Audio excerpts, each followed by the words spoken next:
So on this episode of Build SRQ, we're back over the Arlington Park neighborhood where we were last time. This time we're going to meet with Vlado from Kona to discuss the project that I'm standing in front of and a number of the other projects he has coming to the neighborhood. Stick around.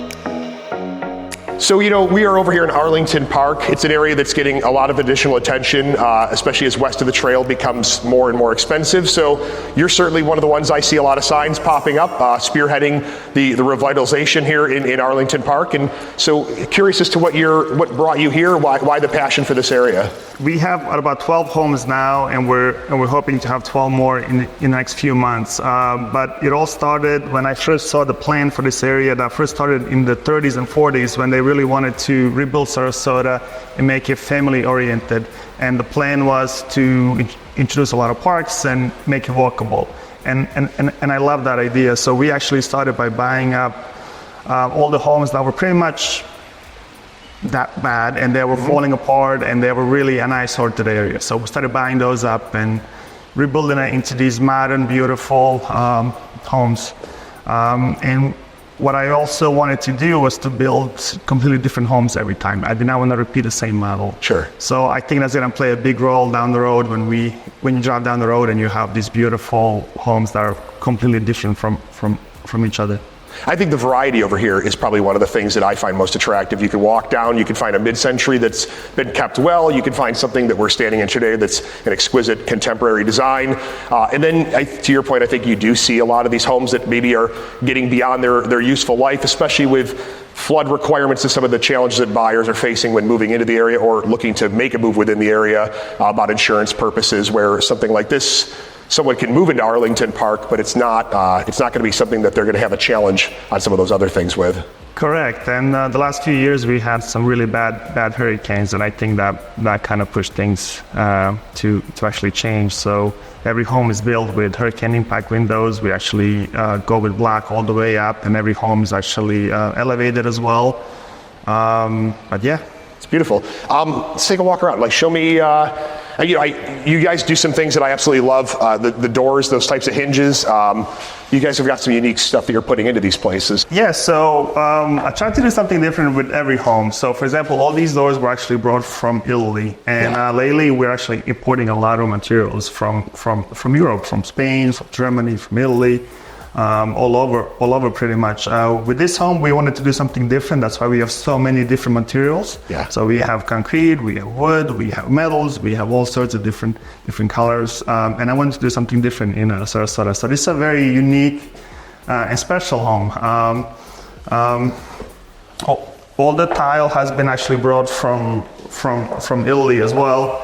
And I wanted to do something that wasn't done in the recent years. So we have this huge shower that can fit at about 8 people. I call them the party showers. The party shower. Can't go wrong with that. I also appreciate the mix of materials that you've got. Different tiles that are stacked next to each other, monochrome, so it feels cohesive, but it gives it some texture, a little bit of diversity in look and feel. Yeah. I also wanted to have a team behind the design. So we actually brought the exterior to the interior as well. And then we also wanted to mix the old world construction with the new world construction. Yeah. So that's why we have actually some beams that we pulled out from a home in Elizabeth, New Jersey that was built in 1850. Cool. And we have that throughout the home as well. And I wanted to kind of match that with the new world and new way of building things as well.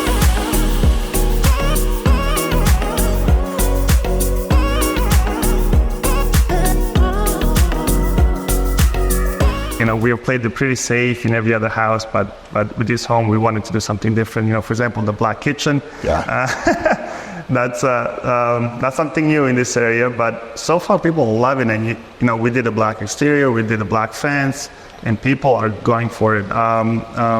Even buyers for our other homes, they're actually taking most of these designs and trying to incorporate that in the new homes as well. Your lighting fixtures, where are you sourcing a lot of those from? So, to us, light fixtures are like jewelry to the house. Agreed. So we paid a lot of attention. Most of it was brought actually from Italy, believe it or not.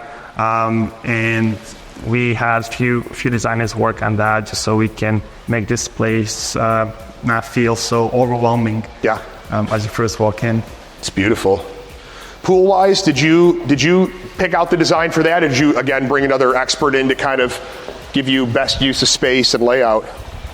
No, we actually did the pool design. The zoning in the city is not very developer friendly. I'm sure. So we try to make it work and make it practical as well. So we were able to fit a pretty nice sized pool and a spa area, and also have a huge seating area as well as some greenery all around the pool.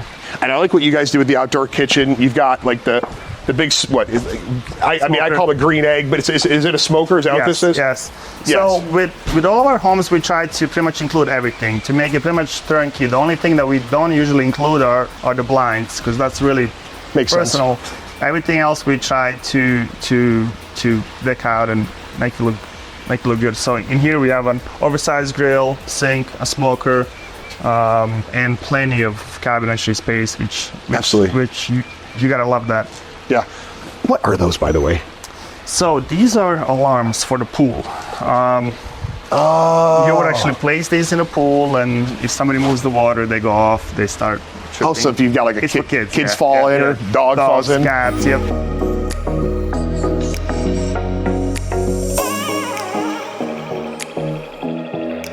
Obviously, a lot's changed, COVID, especially here in Sarasota. You know, the influx of people coming from a lot of other places. Things like this home office, are you seeing the demand for live workspace within the home increasing? Is that something you're hearing about from folks? Of course, that's been a huge must for every buyer.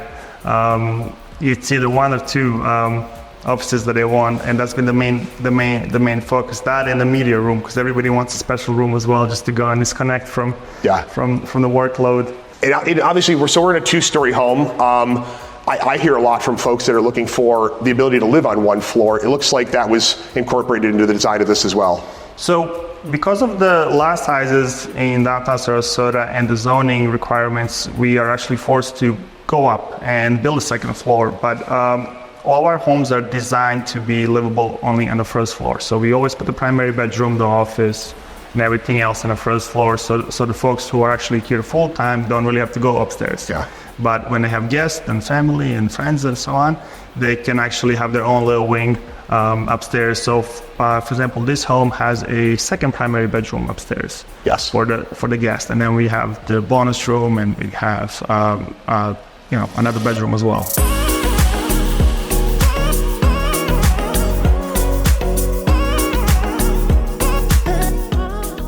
So if you're interested in this house in particular, or any of the other number of projects that Kona has coming to the neighborhood, reach out and be well.